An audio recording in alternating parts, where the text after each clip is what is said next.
Good evening, Peter, and welcome to another episode of As I Write My Assignment.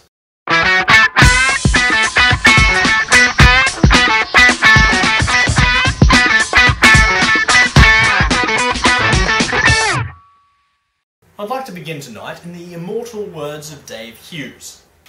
I'm really angry. Whoa, what's gotten you so stirred up, Gavin? You might ask. I'm really angry about the quality of short stories published for young adults these days. I would probably reply, if I was Dave Hughes. But speaking as myself, I'm frustrated by the poor quality of short stories published for young adults. For the English assignment that I have due on Friday, I have to come up with a 15 to 20 minute unit for a year 8, 9 or 10 English class.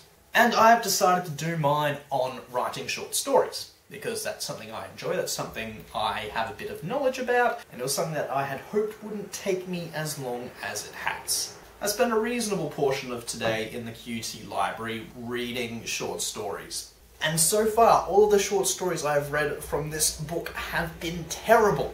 Not necessarily terribly written, just they all suffer from the same problem. They all feel the need to follow M. Night Shyamalan and finish with an epic twist. This book even says in the opening sections, the climax ending or twist. What the twist? You should aim to leave the reader surprised by the outcome, or even a bit uncertain at the end. Not all the freaking time. Don't abandon your readers, but leave them wondering what may happen next.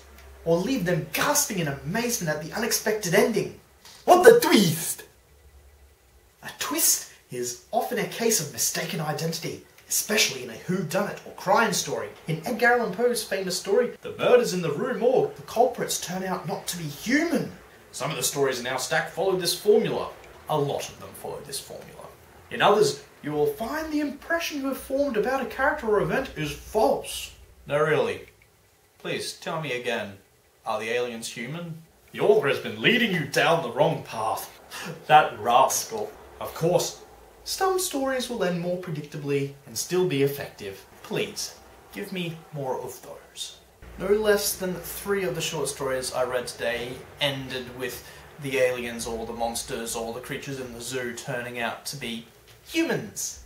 What the twist? That's a twist that stopped impressing me back in 1999.